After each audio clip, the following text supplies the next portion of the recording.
चलो बेटा लो, CMA inter paper number 12 company accounts and audit, question number 12 हमारा चल रहा है। मैंने क्वेश्चन नंबर आपको आई थिंक कौन सा नंबर का होमवर्क दिया था, 10 नंबर का क्वेश्चन होमवर्क दिया था लास्ट लेक्चर में। वो काफी हद तक 9 के जैसे ही था, काफी हद तक मींस 100% सेम था, बस नाम और नंबर अलग अलग था। Now this is one of the most important question, इस क्वेश्चन को मार्क करके रख लेना, revision question, revision question. So अगर किसी बच्चे को issue forfeiture, reissue, transfer to capital reserve, pro rata allotment, ये सारी चीजें अगर एक साथ रिवाइज करना है तो ये वाला क्वेश्चन एक बार सॉल्व कर लेना। डन, आ जाओ। सो बड़ा ही प्यारा क्वेश्चन है, ध्यान दे दो, मैं क्वेश्चन पढ़ रहा हूं। क्या दिया बेटा यहां पे ना, देख,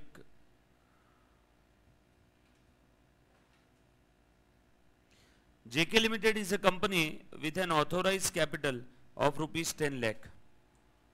ठीक है, ऑथोराइज मतलब वो कंपनी मैक्सिमम 10 लाख रुपए का शेयर कैपिटल इशू कर सकती है।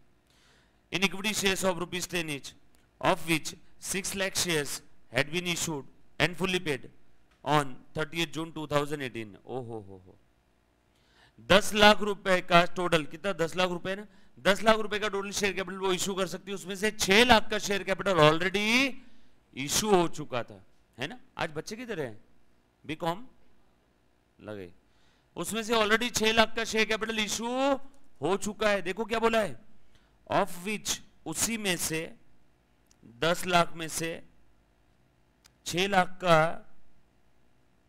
Had been issued. आगे देखो और क्या बोला है, मतलब ये 6 लाख के शेयर कैपिटल की ऑलरेडी एंट्री हो चुकी है, डबल मत करना, गलत हो जाएगा। आगे बोला है company propose to make a further issue of 1 lakh of this shares. कितना बोल रहे बेटा, ऑफ ₹10 each। यहां पे ना रुपीस कैंसिल करो, यहां पे लिखो नंबर, मतलब एक काम करना, आप ऐसा लिखना करेक्शन, आप ऐसा लिखो करेक्शन, ICMAI के मॉड्यूल में क्वेश्चन नंबर 12 में जो ₹10 लाख है, इसको करेक्शन करके क्या करना है, नंबर 10 लाख। प्रिंटिंग मिस्टेक है CMA इंस्टीट्यूट के मॉड्यूल में, बरोबर है सर। आपको किस समझा प्रिंटिंग मिस्टेक है, आपको भी समझ में आ जाएगा, अभी देखना क्या बोला है उन्होंने। आगे देखो क्या बोला है, company propose to make a further issue of 1 lakh shares of ₹10। So further issue कितना हो रहा है, 1 लाख शेयर्स ऑफ ₹10, यानी कितना हो गया पूरा 10 लाख। और ऑथोराइज कैपिटल क्या लिखा है वहां पे, ₹10 lakh. Already 6 lakh share issue कर दिए, 6 लाख रुपए का इशू कर दिया, तो और ये 10 बोल दिया तो 16 हो जाएगा ना, यस और नो। डोंट वरी, पेपर में ऐसी गलती नहीं होती, मॉड्यूल में है कुछ कुछ जगह पे, हर चैप्टर में 2-4 मिस्टेक ऐसी देखने मिलेगी। सो करेक्शन कर लिया सभी ने, और सम का नाम भी लिख देना, JK लिमिटेड का सम है, एक छोटा सा साइड में आपके नोटबुक में लिख करके रख लो, ठीक है। आगे देखो और क्या बोला है, सो टोटल 10 लाख शेयर्स थे, उसमें से 6 लाख शेयर इशू कर दिए, उसकी एंट्री भी हो गई। कंपनी अभी इशू करना चाहती है 1 लाख शेयर, ओके, मतलब सारा खेल खानी है 1 लाख के शेयर का है। हम लोगों को पूरा क्वेश्चन जो सॉल्व करना है वो 1 लाख के हिसाब से। आगे बोला है फेस वैल्यू 10 रुपए है एंड इशू प्राइस कितना है बेटा 14। बोलो प्रीमियम कितना है 4 रुपए। The arrangement for the payment being ₹2 per share on application, application पे 2 रुपए, to be received on 1 July, 1 जुलाई को एप्लीकेशन आएगा। Allotment to be made on 10 July, कितना है बेटा 5 पर शेयर। उसके बाद आगे बोला है and further of ₹5 per share including premium to be payable. क्या बोला है, allotment to be made on 10 July बोला है ना, और यहां पे अमाउंट कितना बोला है, अच्छा अलॉटमेंट का बोला ही नहीं है, and further of ₹5 per share including premium to be payable, बस यहां पे 5 ही बोला है। And the final call for the balance कितना रहेगा बेटा, फाइनल कॉल बताओ तो मुझे। यहाँ पे अगेन एक और करेक्शन रहेगा, अलॉटमेंट होना चाहिए था यहाँ पे, और final call for the balance बोल रहा है ना ये। एक और करेक्शन है इसके अंदर में क्वेश्चन में, यहाँ पे 5 रुपये होना चाहिए मेरे हिसाब से फाइनल कॉल का। 5 और 2 7 और 5 और 5 अलॉटमेंट बोल रहा है ये, 5 ही कर लो। अलॉटमेंट का अमाउंट नहीं दिया ना इन्होंने, बस एप्लीकेशन और कॉल का बोला है। ये एप्लीकेशन यहाँ पे बीच में दे दिया है। एंड एक काम करना, साइड में ऐसा लिख लो क्वेश्चन नंबर 12 के आगे। सो 12 के आगे ऐसा लिखो एप्लीकेशन, आप लिखो क्वेश्चन नंबर 12। पेज नंबर कौन सा है बेटा इसका, मॉड्यूल का 22 लिखना। जेके लिमिटेड ICMAI स्टडी मटेरियल लिखो। एप्लीकेशन ₹2, अलॉटमेंट ₹5, कॉल ₹5, अलॉटमेंट के साथ प्रीमियम है, प्रीमियम ₹4।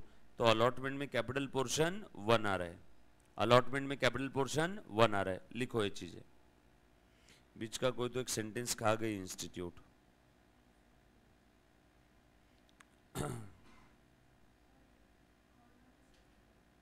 क्या बोले बेटा, कॉल मनी कितना है अपना, हाँ तो कॉल मनी 7 लिखो। बैलेंसिंग फिगर कैसे आया, 2 और 5 7, 14 में से 7 चले गए 7, कॉल मनी 7 लिखना। हाँ 7 है लिखना, बरोबर है।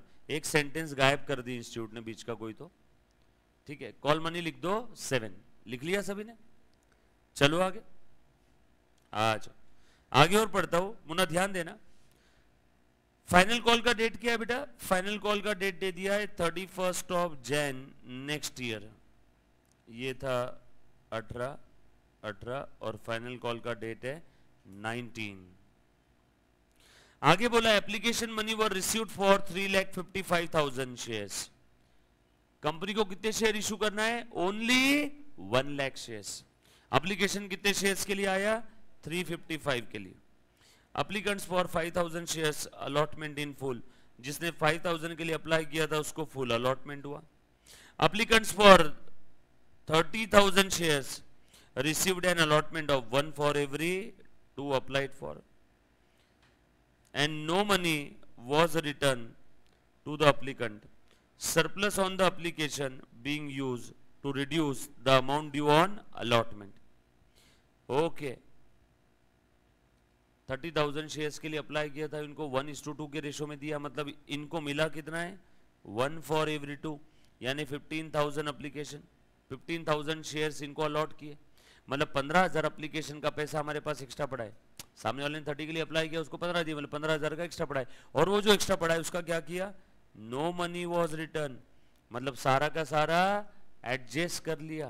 कहां पे एडजस्ट किया, अलॉटमेंट।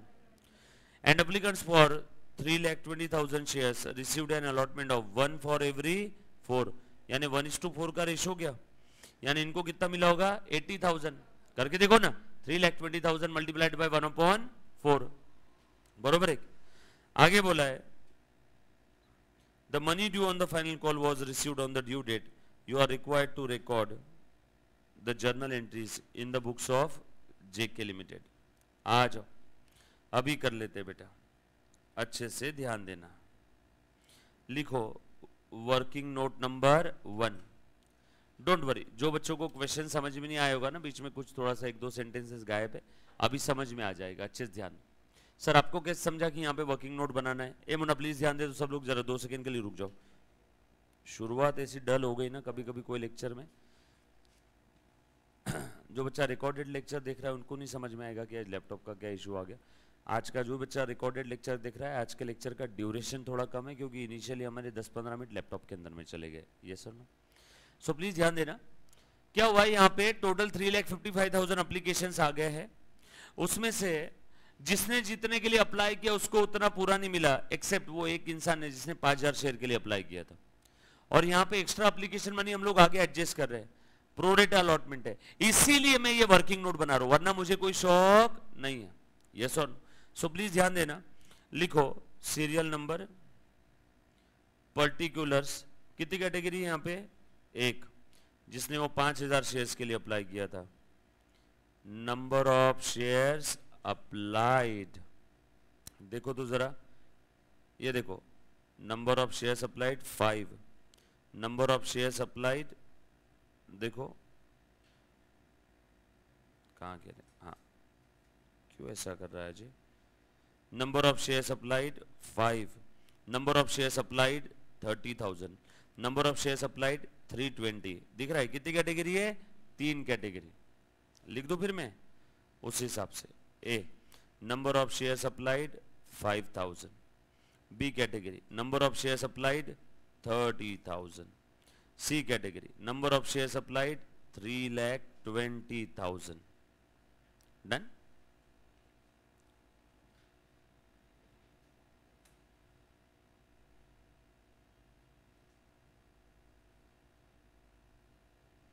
आ जाओ टोटल वाला कॉलम बना लो एक, 3,55,000 टोटल आ रही है क्या, इन्होंने बोला ही था ना टोटल 3,55,000 एप्लीकेशन आए, फटाफट से लिखते जाओ। Number of shares allotted, same working note है जैसा पिछले क्वेश्चन में किया था। इनको फुल अलॉटमेंट हुआ है क्या, फुल, देख बेटा स्क्रीन पे भी देखते जाना, फुल 5,000 के लिए अप्लाई किया, फुल अलॉटमेंट हो गया ने 5,000। सेकेंड कैटेगरी में कितना अलॉटमेंट हुआ बेटा बताओ तो जरा फटाफट से, 1 शेयर फॉर एवरी 2, मतलब 1 अलॉट किया, न्यूमरेटर नुम जितना अलॉट किया उतना न्यूमरेटर में, कितने के लिए अलॉट किया, 2 के लिए, मल्टीप्लाई कर दो 1/2 से, कितना आ रहा है, 30,000 के लिए अप्लाई किया था, बरोबर, आ जाओ 15,000। और यहां पे तीसरी कैटेगरी में 320 के लिए अप्लाई किया था, उनको अलॉट हुआ 1 फॉर एवरी 4, यानी 1:4, 1/4, टोटल चेक कर लो 1 लाख आना ही चाहिए, कंपनी को 1 लाख ही शेयर्स इश्यू करने थे ना, आ गया। चलो नंबर का हिसाब खत्म। अच्छा इन्होंने कि नहीं एक और चीज कर दी, ये एक्चुअल में जेके लिमिटेड का जो ओरिजिनल ये जो सम है ना, इस सम के अंदर में इन्होंने आखिरी का 20% हिस्सा ही कट कर दिया, इन्होंने इसके अंदर में फॉरफीचर की एडजस्टमेंट ही गायब कर दी। एक्चुअल में सम के अंदर में सारी चीजें कवर होनी चाहिए। सर आपको कैसे पता चला कि ये कट किया है, क्योंकि ये सीए इंस्टीट्यूट का सम है, कंपनी का नाम भी सेम है, सीए इंटर के बच्चों को भी सेम सम है एडवांस अकाउंट्स के अंदर में, जेके लिमिटेड नाम के साथ आप अगर देखोगे तो इन्होंने फॉरफीचर का किस्सा ही कट कर दिया आखिरी का, तो सम तो पूरा इजी हो गया, फिर कुछ बचा ही नहीं इसके अंदर में, है ना। ये जो रिवीजन क्वेश्चन लिखा है कैंसिल कर दो, फॉरफीचर दिया ही नहीं इसमें। इसके अंदर में एक्चुअल में 3 पार्टी है, तीनों ने अलग अलग शेयर्स के लिए अप्लाई किया, तीनों कैटेगरी का, तीनों का पैसा फॉरफिट किया, तीनों के शेयर जितने फॉरफिट किए उतने रीइश्यू नहीं किए, वो सारा स्टोरी इन्होंने गायब कर दिया। सो इसके अंदर में बस इतना ही बोला है ना, सारा पैसा आ गया, और कुछ बोला ही नहीं है, फॉरफीचर का किस्सा भी नहीं दिया है। आ जाओ, सो फिर तो कुछ बचा ही नहीं इस क्वेश्चन में, फटाफट से सॉल्व हो जाएगा। लो बोलो एप्लीकेशन का पैसा कितना आया, एप्लीकेशन अमाउंट रिसीव्ड कितना है बेटा, जितने एप्लीकेशन आए मल्टीप्लाइड बाय एप्लीकेशन, एप्लीकेशन का पैसा कितना है बेटा बोलो, 2 रुपए। नंबर ऑफ शेयर्स 5,000 इंटू 2 10,000 रुपए, number of shares 30,000 into 2 60,000 rupees, number of shares 320 into 2 6,40,000। बोलो बेटा टोटल कितना हो जाएगा यहाँ पे, करोड़ सबकी जो 6 40 60 7 7 10 क्या, यहाँ पे हॉरिजॉन्टल टोटल आएगी लास्ट कॉलम में। आगे और बढ़ते हैं, एप्लीकेशन कितने आने चाहिए थे, या एप्लीकेशन मनी कितना आना चाहिए था, एप्लीकेशन मनी रिक्वायर्ड, जितने शेयर्स अलॉट किए उतना, कितने अलॉट किए पॉइंट बी, इसलिए पॉइंट बी। बोल बेटा कितना आ जाएगा, 10,000 30,000 1,60,000, टोटल करो 160 30 और ये 10। देयरफॉर कितना एक्स्ट्रा एप्लीकेशन मनी है,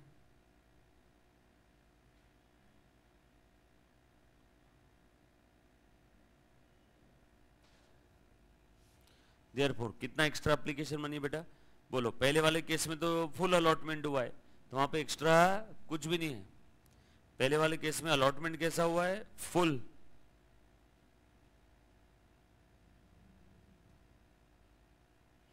दूसरे वाले केस में 60,000 रिसीव हुआ, दूसरे वाले केस में 60,000 रिसीव हुआ, मिलना चाहिए था 30, मिला 60,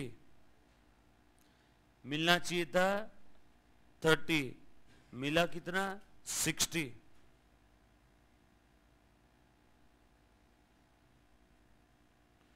बोलो बेटा कितना एक्स्ट्रा है यहां पे? ठीक है,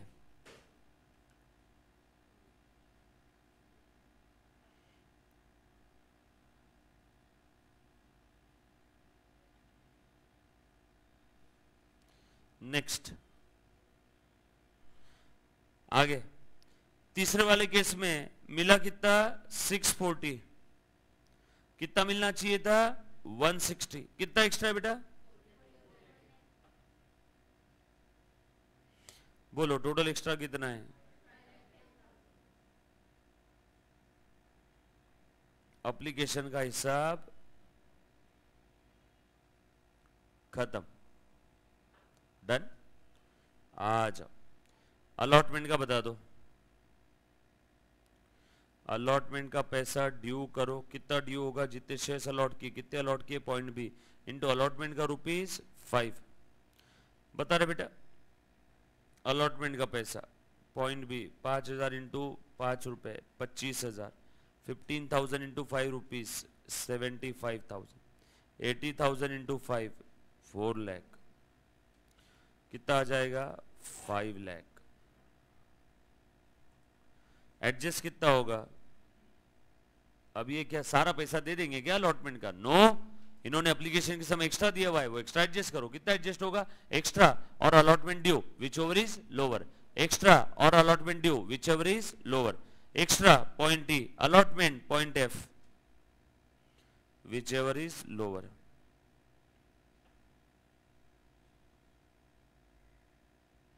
सही बोल रहा हूं क्या? बोलो बैलेंस अलॉटमेंट रिसीव्ड। अब इस क्वेश्चन में ना होना चाहिए था एडजस्टमेंट कि अलॉटमेंट का इतने इतने लोगों ने नहीं दिया तो मजा आता सॉल्व करने में। इन्होंने वो गायब भी कर दिया वाला पॉइंट। देखो सारा पैसा आ गया, money due on the final call was received on the due date, final call तक का पैसा आ गया, दैट मींस अलॉटमेंट भी आ गया। दमखम ही नहीं बचा, क्वेश्चन का दिल निकाल लिया इन्होंने, जो असली पॉइंट था वो। सो कितना आएगा बेटा अलॉटमेंट का पैसा? कितना आना चाहिए था 25,000, कितना एडजस्ट किया 0, सो एफ माइनस जी। कितना आना चाहिए था 75, ऑलरेडी इसका कितना आ चुका है 30, कितना देगा ये? Very good. कितना आना चाहिए था 4 लाख, कितना ऑलरेडी आ गया 4 लाख, कितना देगा 0। बरोबर ना? All set. अब बताओ फर्स्ट कॉल, फर्स्ट कॉल में एडजस्ट किया है क्या इन्होंने पैसा? पढ़ लो तो क्या बोला है बेटा, इनका जो एक्स्ट्रा पैसा आ चुका है वो कहां तक एडजस्ट करना है? एक सेकेंड, 3 कैटेगरी है, 1 2 और 3। दूसरे कैटेगरी का पैसा कितना बचा है देखो तो, पूरा खत्म हो गया, बैलेंस इन एक्स्ट्रा। दूसरे कैटेगरी का बैलेंस इन एक्स्ट्रा, पहले कैटेगरी में तो एक्स्ट्रा 0 था, 0 एडजस्ट हुआ 0 बचा। दूसरे में एक्स्ट्रा 30 था, 30 एडजस्ट हो गया 0 बचा। कैसे निकाला बेटा मैंने? ई माइनस इतना एक्स्ट्रा था, इतना एडजस्ट हो गया। और तीसरे कैटेगरी में 480 एक्स्ट्रा था, 4 लाख एडजस्ट हो गया, 80,000 अभी भी बचा हुआ है। सो बैलेंस इन एक्स्ट्रा 80।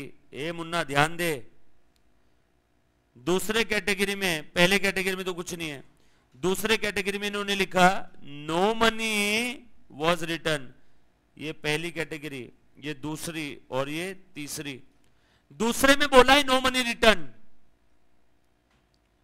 तीसरे में क्या लिखा है देखो तो,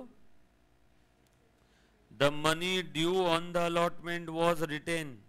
अच्छा, जो money due on the allotment retained, the excess being returned to the applicants. पहले कैटेगरी में एक्स्ट्रा है नहीं, दूसरे कैटेगरी में इन्होंने बोला कि जितना रख सकते रख लो, और तीसरे में बोला जितना अलॉटमेंट पे ड्यू हो रहा उतना रखो, जितना अलॉटमेंट पे ड्यू हो रहा उतना रखो, एंड आगे लिखा है एक्सेस रिटर्न। तो बताओ दूसरे कैटेगरी में अलॉटमेंट तक का रख लिया, मतलब अलॉटमेंट के बाद ये क्या करना है, टू बी रिटर्न। सो ये रिफंड करना पड़ेगा क्या, कर देंगे। समझ में आया क्या रे? इस क्वेश्चन की ब्यूटी बहुत अच्छी रहती है अगर ये फुल फ्लेज होता तो, पर ठीक है इंस्टीट्यूट नहीं चाहती तो नहीं चाहती है। वैसे हमने अच्छे अच्छे क्वेश्चंस इसके पहले किए सारे, बाप क्वेश्चंस, आगे और भी आएंगे बहुत सारे। चल सो 80,000 रिफंड करना है। समझ में आए सभी को क्यों रिफंड करना है? कैटेगरी वाइज देखना, हर कैटेगरी के लिए अलग अलग किया हुआ है। पहली कैटेगरी में एक्स्ट्रा था ही नहीं, दूसरे कैटेगरी में बोला है कि पूरा पूरा रिटेन कर लो, जहां तक यूज कर सकते कर लो, और तीसरे में बोला अलॉटमेंट तक का पैसा रिटेन करो, आगे का रिटर्न कर दो। डन। सो अलॉटमेंट तक मैंने रखा ना, देखो अलॉटमेंट तक 480 था, उसमें से 4 लाख कितना था अलॉटमेंट का, रख लिया, बचा कितना 80 क्या करना है रिटर्न। अब बताओ एक्स्ट्रा में कितना बैलेंस बचा रिटर्न करने के बाद, 0। इस नोट को यहीं रोक दो। ये वर्किंग नोट कहां तक बनाना, बच्चों को यही समझ में नहीं आता है। बच्चे बोलते सर ये वर्किंग नोट आपको कैसे समझता कि अभी यहां तक बनाना है, यहां तक बनाना है।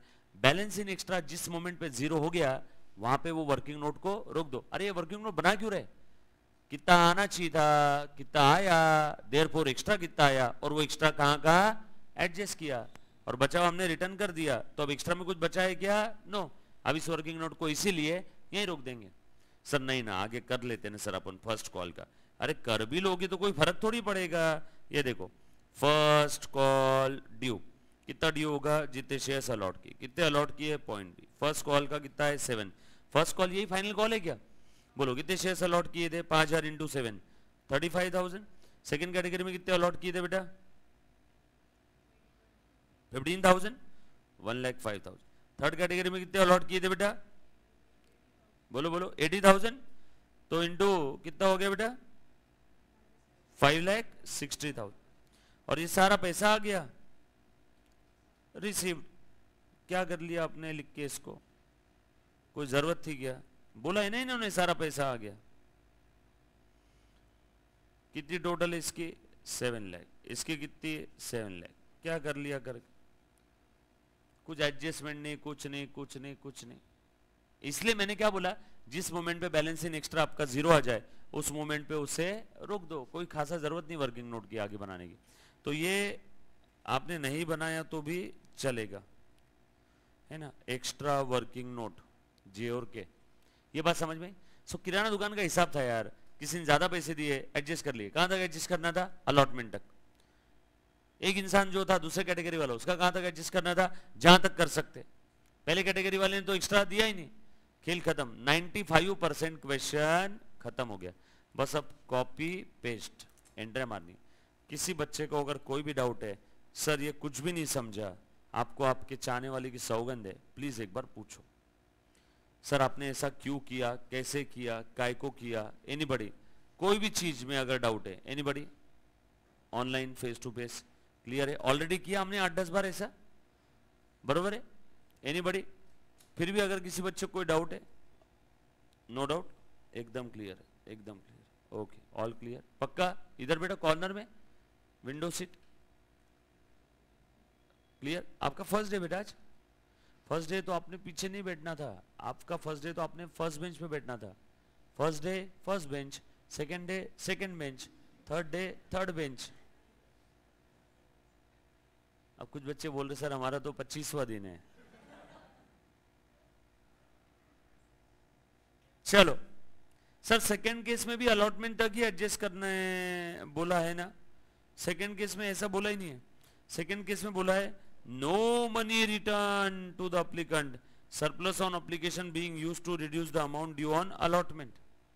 अब सेकेंड केस में इनको पहले से मालूम था कि एक्स्ट्रा एप्लीकेशन ज्यादा है नहीं, जो भी अलॉटमेंट में ही खत्म हो जाएगा, तो इन्होंने लिख दिया नो मनी रिटर्न, बरोबर। ओके प्रतीक, कौन सा क्वेश्चन था? अभी भेज देना, है ना, तुरंत के तुरंत। लगेज। चलो आ जाओ, आगे बढ़ते। सो सारी चीजें हो गई क्या? नेक्स्ट एंट्री पास करो और किस्सा खत्म करो इस क्वेश्चन का। आगे बढ़ते हैं हम लोग फिर। ले लिख बेटा, in the books of JK limited लिखो। पहली एंट्री लिख रहे बाबा, bank account will be debited to share application. लो फटाफट से, कितना पैसा है एप्लीकेशन पे? शेयर एप्लीकेशन अमाउंट रिसीव्ड लिखो फटाफट से बेटा, 7,10,000, 7,10,000 बरोबर है क्या? ये देख मैं यहां पे लिख रहा हूं, जर्नल एंट्री नंबर 1, 710 710। यस प्रतीक भेजो, क्या डाउट है? एक बच्चा बेचारा बोल रहा है सर आपने डाउट ही नहीं भेजा, सॉल्व ही नहीं किया। फर्स्ट ऑफ ऑल तेरी हैंडराइटिंग बहुत सुंदर है बेटा, बताता हूं। दूसरा वाला, शेयर एप्लीकेशन का पैसा ट्रांसफर करो। ले रे बेटा, शेयर एप्लीकेशन अकाउंट डेबिट 7,10,000। हाँ अच्छा, इसकी डेट्स भी लिख देना। एप्लीकेशन का पैसा कब आया, डेट बताओ रे बेटा, किसी के पास मॉड्यूल है सामने, डेट बताओ। फर्स्ट जैन जुलाई, ट्रांसफर करो। अलॉटमेंट का डेट क्या है बेटा? हाँ 10 जुलाई। अच्छा एक और चीज है, यहाँ पे गैप होना चाहिए, 10 दिन के गैप में तुम एप्लीकेशन अलॉटमेंट नहीं कर सकता एज पर कंपनी लॉ की प्रोविजन। बट अब इन्होंने क्वेश्चन में दिया है तो दिया है, तो वहां पे भिड़ना नहीं इंस्टीट्यूट के साथ, नहीं नहीं ऐसे कैसे, 2 कॉल के बीच में 1 महीने का गैप होना चाहिए कि नहीं, है ना? तो जबरदस्ती नहीं, जो डेट दे दिया चुपचाप गरीब गाय बन करके अपना लिख देना। कुछ कुछ है चीजें मिस्टेक्स होती है इंस्टीट्यूट से, बट लिख दो। आ जाओ। So share application account debit to, share capital में कितना ट्रांसफर करेंगे? जितने अलॉट किए। कितने अलॉट किए? 1 लाख इंटू पर शेयर कितना था एप्लीकेशन का? 5। सो कैपिटल में कितना जाएगा? 5 लाख। डायरेक्ट शॉर्टकट आपने निकाला हुआ भी है, देखो ना बेटा, कैपिटल का एप्लीकेशन का कितना? 2 रुपए है ना? हाँ तो 2 रुपया कर दो। ये देखो आपने ये वर्किंग नोट 1 में निकाला हुआ भी है, वर्किंग नोट में 1 में आपने निकाला हुआ भी है 2 लाख रुपए। देखो तो जरा वर्किंग नोट 1 में 2 लाख है क्या निकाला हुआ? ये required journal entry number 2 share capital दिख रहा है क्या? चला गया। उसके बाद शेयर अलॉटमेंट में कितना एडजस्ट हुआ बताओ तो? अगेन वर्किंग नोट 1 में, ये देख रहे बेटा, journal entry number 2। Point number कौन सा ये? A B C D E F G, point G।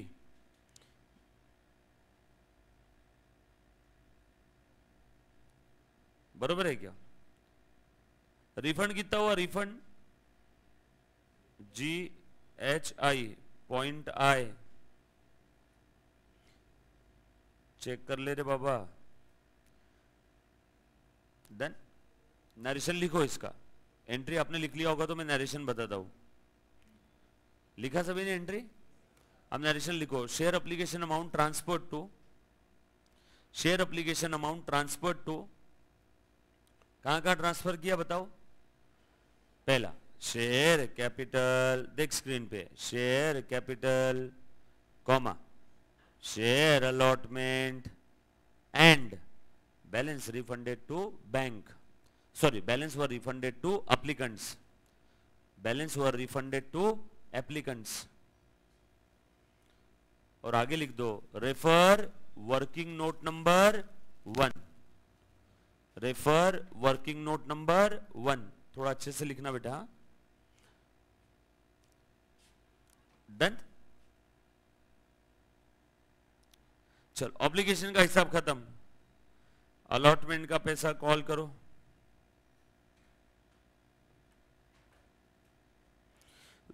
हे प्रभु, कितना अलॉटमेंट का पैसा कॉल करना है? 5 lakh. Point number F, A B C D E F, point F कितना है बेटा अलॉटमेंट का? 5 लाख। टू, देखो जादू अपने आप लिखा ही जा रहा है कि नहीं? ये देखा, देखा क्या? टू शेयर कैपिटल अकाउंट, कितना जाएगा कैपिटल में? जितने शेयर्स अलॉट किए उसका कैपिटल पोर्शन, अलॉटमेंट कितने का था? 5 का। 5 में प्रीमियम कितना है? 4, तो कैपिटल में कितना जाएगा? 1 लाख शेयर्स इंटू ₹1। प्लीज ये लिखना ब्रैकेट में, जो भी लिखवा के दे रहा हूं। ऊपर का क्या है? To securities premium reserve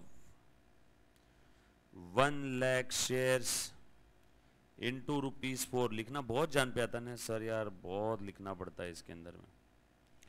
share allotment amount due और कॉल्ड, बरोबर। चलो बेटा आगे।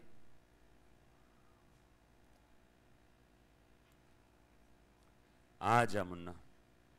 नेक्स्ट, अलॉटमेंट का पैसा रिसीव कर लो। Bank account will be debited to share allotment account. कितना पैसा रिसीव होगा? ABCDEFGH point. कितना रिसीव हुआ? 70,000। सब कुछ तो लिखा हुआ है नोट में, नरेशन लिख लो। Share allotment amount received. चलो आगे। फर्स्ट कॉल का पैसा कॉल करो। फर्स्ट कॉल की डेट दिया है क्या? 1 जैन।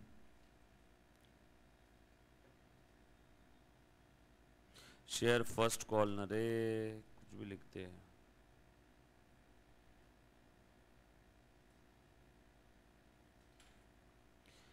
कॉल किया फर्स्ट कॉल का पैसा, क्या एंट्री आएगा? Share first call account debit to share capital. 1 lakh shares पे 7 रुपीज यानी 7 लाख। ये देखो point number I.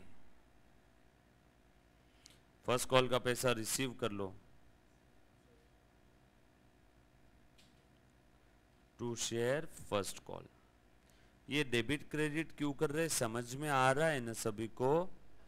First call को पहले डेबिट किया था कॉल करते समय, अब पैसा आ गया तो उसे क्रेडिट कर दो। पॉइंट नंबर जे है वो, ओके जे, ये पॉइंट नंबर जे है, जे पॉइंट जे। ये नंबर इधर लिखे ना रे, ये देखो दिख रहे क्या? ABCDEFGHIJK। वैसे फर्स्ट कॉल के लिए आपको कोई पॉइंट की जरूरत नहीं थी।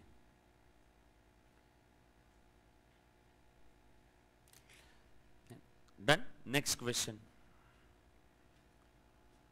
क्लियर है बेटा? Easy PG. इस क्वेश्चन का बहुत सारा पार्ट इन्होंने कट कर दिया, तो इस क्वेश्चन में कुछ ज्यादा दम बचा नहीं। आ जाओ बच्चों। Now right shares.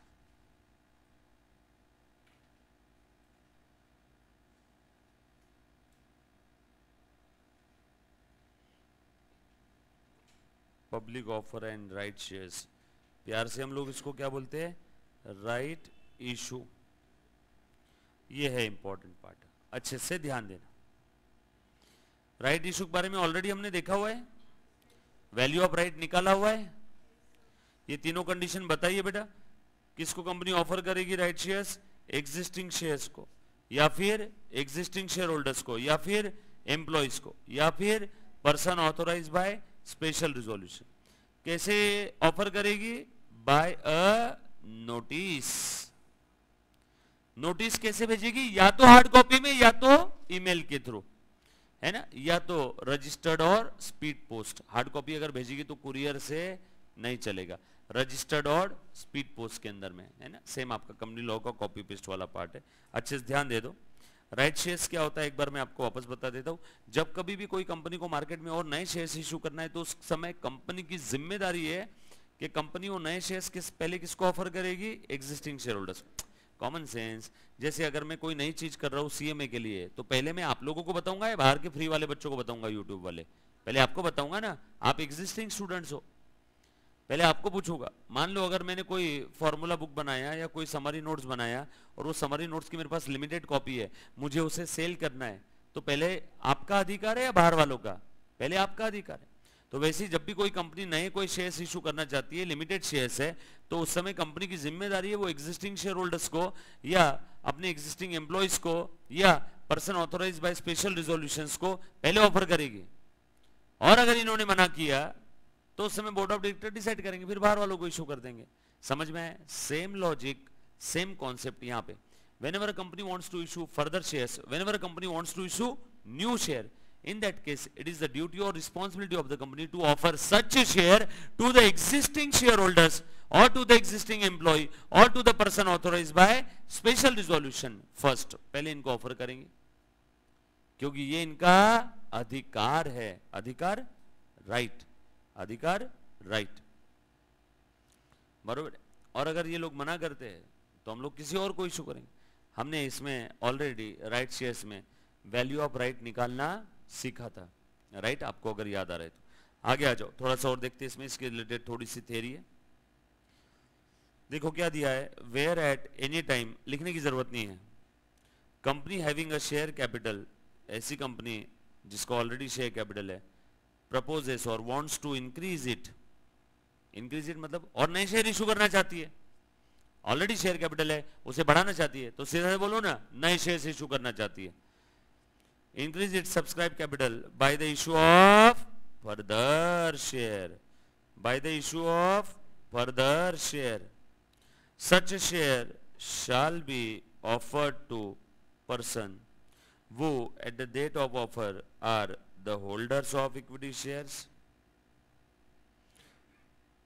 of the company in proportion to their paid up capital। अभी इसका मतलब क्या, ध्यान देना। कंपनी के ऑलरेडी शेयर है बेटा, मान लो आपको समझाने के लिए 10,000 शेयर ऑलरेडी इशू कर दिए। कंपनी के ऑलरेडी जो शेयर होल्डर है उनके पास 10,000 शेयर है, कंपनी को और 5,000 शेयर इशू करना है, तो वहां पे कंपनी की जिम्मेदारी की वो 5,000 शेयर पहले अपने एग्जिस्टिंग, अपने पुराने वाले शेयर होल्डर्स को यहाँ पे पहले ऑफर करेगी। एक्चुअल में इसकी डिटेल प्रोविजन क्या है मालूम है क्या? यहाँ पे इन्होंने इस पैराग्राफ के अंदर में पूरा दिया नहीं। एक्चुअल में इसकी डिटेल प्रोविजन है, कंपनी अपने से पुराने शेयर होल्डर्स को नहीं, अपने एग्जिस्टिंग एम्प्लॉय को भी ऑफर कर सकती है, या कंपनी अपने person authorised by special resolution को भी ऑफर कर सकती है। कंपनी जब कभी भी शेयर इशू करना चाहती है तो कंपनी अपने एग्जिस्टिंग एम्प्लॉय को भी ऑफर कर सकती है, या फिर कंपनी के शेयर होल्डर्स ने जनरल मीटिंग में डिसाइड किया कि हम लोग नरेंद्र मोदी को नए शेयर इशू करना चाहेंगे, तो person authorised by special resolution is Narendra Modi, है ना। तो यहाँ पे इन्होंने सिर्फ वो एग्जिस्टिंग शेयर होल्डर्स का ही बताया। सो ध्यान देना, जब कभी भी कंपनी नए शेयर इशू करना चाहती है तो पहले किसको पूछेगी, कि पहले किसको ऑफर करेगी? एग्जिस्टिंग शेयर होल्डर्स को, है ना। और कैसे? कितने भी शेयर्स आप नहीं खरीद पाओगे, इन प्रपोर्शन। मान लो कंपनी नए शेयर इशू करना चाहती है 5,000, ये आई और इसने बोल दिया sir I want to buy whole new 5,000 share, नहीं मिलेगा। तुम अकेले ले लोगे तो बाकी सबको क्या मिलेगा? इसलिए वर्डिंग क्या है यहाँ पे? In proportion to the paid up share capital of the existing share holder. भेदभाव हो जाएगा ना, एक ने पूरे ले लिए तो। यस और अब ये ऑफर कंपनी कैसे सेंड करेगी? By sending a letter of offer, हर एक को भेजेगी। आजकल तो ये सारे ऑफर लेटर कैसे आ जाते हैं? मेल पे। इतना टाइम नहीं कंपनी के पास। पहले डिविडेंड के चेक आते थे, मेरे पापा के पास आते थे, मैं देखता था 10 रुपए का डिविडेंड, 8 रुपए का डिविडेंड। किसी कंपनी का एक भी शेयर लिया है तो उस कंपनी की जिम्मेदारी है, डिविडेंड देना पड़ेगा ना, एक भी शेयर लिया तो। अब सोचो 8 रुपए का डिविडेंड मिल रहा है, 100 रुपए का शेयर था, 8 रुपए का डिविडेंड मिला, वो 8 रुपए के डिविडेंड का डीडी आता था, डीडी घर पे पोस्ट से लिफाफे के अंदर डाल के, और डीडी कितने का? 8 रुपए का आता था, ड्यूटी कंपनी की। तो 8 रुपए का डीडी और भेजने का खर्चा 40 रुपए। समझ में आया क्या? काफी बार तो 8 रुपए का डीडी भी कोई बैंक में लगाने के लिए भी स्कूटर 2 व्हीलर लेके गए तो उसको खर्चा 2-4 रुपए आ जाएगा, तो लोग लगाते ही नहीं थे। तो इस चक्कर से क्या हुआ, बाद में सब कुछ कैसे हो गया? ECS, electronic clearance system. Company ने एक एंट्री पास किया, कंपनी के अकाउंट से पैसा कट और सारे शेयर होल्डर्स के डायरेक्ट बैंक अकाउंट में पैसा आ गया। कितना पैसा बचा सोचो, देश का, लोगों का। डीडी, एनवेलप, लिफाफा, कितने झंझट थे उसमें। समझ में आया क्या? सो पहले ऑफर लेटर भी ऐसे आते थे कुरियर से, कंपनी राइट शेयर इशू करना चाहती है, आप खरीदने में इच्छुक हो गया, इंटरेस्टेड हो गया। लेकिन अब ये सब क्या किसने रिप्लेस कर दिया इसको? ईमेल्स, ईसीएस सिस्टम, है ना। पहले हम लोग भी क्या करते, चाय पीने गए 5-10 रुपए दिए, लेकिन बाद में किसने रिप्लेस कर दिया, जीपे, फोन पे, कितना काम आसान हो गया है। सेम चीज है यहाँ पे, sending offer letter subject to following condition. क्या है, offer shall be made by the notice specifying, उस नोटिस में लिखा होना चाहिए हम कितने शेयर्स ऑफर कर रहे हैं, ऑफर का लिमिट टाइम क्या है, कितने दिन में आपने लेना है, और वो जो टाइम है वो 15 दिन से कम नहीं होना चाहिए। नहीं तो पता चला कंपनी ने आपको ईमेल किया, अभी अभी क्या बता, 5 मिनट के अंदर बता दे कुछ शेयर्स खरीदना है क्या, नहीं चलेगा। मिनिमम कितने दिन का समय देना पड़ेगा सामने वाले को सोचने का, 15 दिन का। इसलिए क्या बोला यहाँ पे, वो टाइम जो है not being less than 15 days and not exceeding 30 days. Company कोई भी एग्जिस्टिंग शेयर होल्डर्स के ऊपर प्रेशर नहीं डाल सकती है, अभी की अभी बता 5 मिनट के अंदर में ये ऑफर तो एक्सेप्ट कर रहा है कि नहीं कर रहा है, नो। तो शेयर होल्डर बोलेगा भैया राइट शेयर्स की प्रोविजन मैंने भी पढ़ी है, मिनिमम 15 दिन का समय तुम्हें हमें देना पड़ेगा, 15 दिन में मैं सोच के बताऊंगा, मिनिमम 15 दिन और मैक्सिमम 30 डेज। सो कंपनी 15 से 30 दिन का समय देगी, किसको, शेयर होल्डर्स को। आगे, from the date of offer within which the offer if not accepted shall be deem to be have decline. So share holder ने अगर 15 से 30 दिन के समय में अगर कंपनी को नहीं बताया तो उस समय वो ऑफर उसने एक्सेप्ट नहीं किया ऐसा समझा जाएगा। कितने सारे एमसीक्यू सेट हो गए। राइट शेयर के लिए ऑफर कैसे देंगे, by sending a letter of notice. उसमें क्या लिखा रहेगा, नंबर ऑफ शेयर्स, प्रोपोर्शन लिखा रहेगा, उसमें टाइम पीरियड भी दिया रहेगा, कितने दिन में आपने एक्सेप्ट करना है, 15 से 30 दिन, मिनिमम 15 मैक्सिमम 30। और अगर आपने एक्सेप्ट नहीं किया तो ऑफर आपने एक्सेप्ट नहीं किया मतलब आपकी तरफ से मना है ऐसा समझा जाएगा। और मना है तो सर फिर बोर्ड ऑफ डायरेक्टर डिसाइड करेंगे कैसे करना है। मान लो कंपनी ने 5000 शेयर्स के लिए ऑफर दिया, शेयर होल्डर्स ने 4000 शेयर्स की ऑफर एक्सेप्ट किया, 1000 शेयर्स का फिर बोर्ड ऑफ डायरेक्टर डिसाइड करेंगे कैसे डिस्पोज ऑफ करना है। आगे और क्या दिया है, अच्छा सर ये सारी बातें कहां पे दी है, लॉ की प्रोविजंस में। सिंपल है ना, जो मैं अंडरलाइन कर रहा हूं इंपॉर्टेंट है, सर लिखने की जरूरत नहीं है, नो बेटा ये नोट्स में रहेगा, नोट्स में भी है, मॉड्यूल में भी है, चिंता मत करना। Unless the article of the company otherwise provide offer aforesaid shall be deemed to be include a right exercisable by the person concern to renounce person concerned to renounce the share offered to him or any of them in favor of any other person, and notice referred to in clause 1 shall contain a statement of this right। बहुत ही प्यारा point दिया second वाला। क्या मतलब इसका मालूम है क्या, रिनाउंस यानी क्या करना, ट्रांसफर करना। मतलब ये जो राइट दिया है ना कंपनी ने अपने एग्जिस्टिंग शेयर होल्डर्स को, मैं नए शेयर इशू करना चाहती हूँ, आपको अगर शेयर्स खरीदना है तो प्लीज बता दो, ये आपका अधिकार है और ये मेरी ड्यूटी है, ये आपका अधिकार है, आप चाहो तो खरीद सकते हो। और दूसरे पॉइंट में क्या बोल दिया मालूम है क्या, ये जो आपका अधिकार है ना, आपको अगर शेयर नहीं खरीदना है तो आप ये अधिकार बेच भी सकते हो। ये तो ऐसी बात हो गई, आपने मूवी का टिकट लिया, मूवी का टिकट आपने ले लिया, आपके नाम से टिकट आ गया और अब आपको मूवी नहीं जाना है तो आप वो टिकट चाहो तो किसी और को भी बेच सकते हो, बरोबर है क्या। चाहो तो आप चले जाओ, चाहो तो आप शेयर्स खरीद लो, चाहो तो उस राइट को बेच दो। That right can be negotiate. और मैं क्या मैं बोल सकता हूं, ट्रांसफरेबल है, रिनाउंसिएबल है, निगोशिएबल है, बेच सकते हो क्या आप, यस। और ये बात कंपनी को लिखनी होगी in the notice specified in clause 1 above shall contain the statement of this right. काफी बार शेयर होल्डर्स को पता ही नहीं होता है, कंपनी को लिखना होगा कि भैया ये आपका राइट है और आप चाहो तो इस राइट को रिनाउंस भी कर सकते हो। छुपा नहीं सकते तुम शेयर होल्डर से कोई भी बात, ये लिखना पड़ेगा नोटिस में।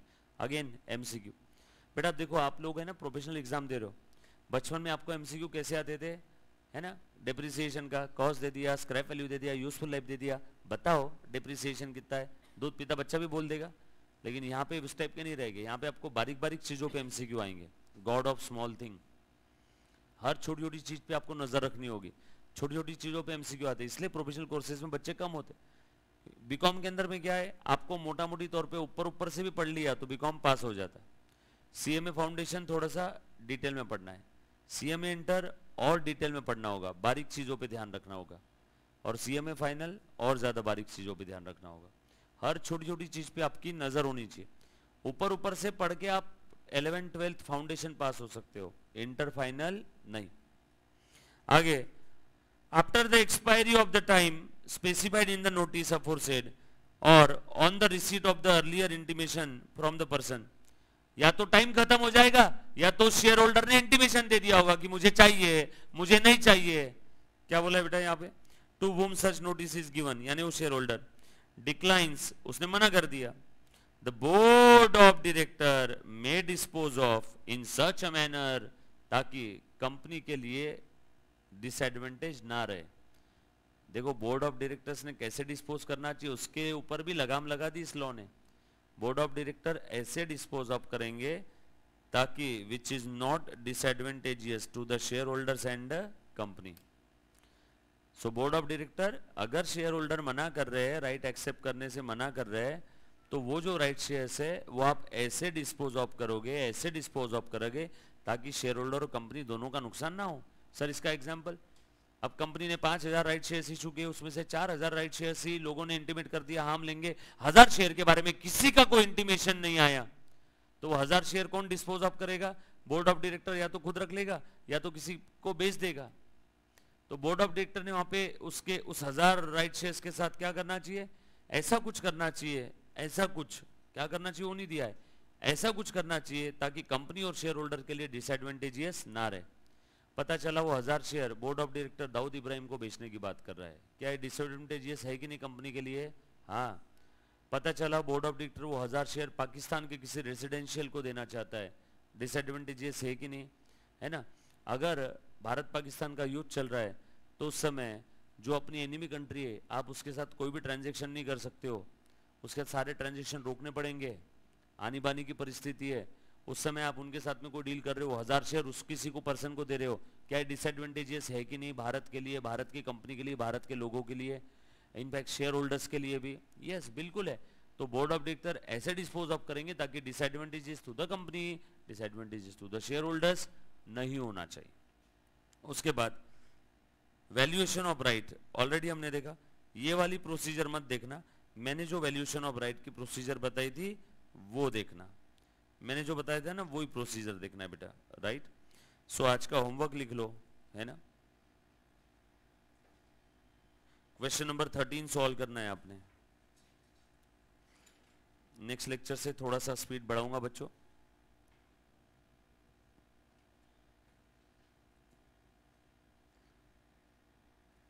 क्वेश्चन नंबर 13 ट्राई करना है, 14 ट्राई करना है, 14 आ जाएगा, 14 के जैसा ऑलरेडी मैंने किया हुआ है, बस 13 14 दो ही ट्राई करना है आज। कल हम लोग क्या स्टार्ट करेंगे बेटा? Bonus issue. कल हम लोग क्या स्टार्ट करने वाले? Bonus issue, right. Thank you very much guys, love you all, take care, bye.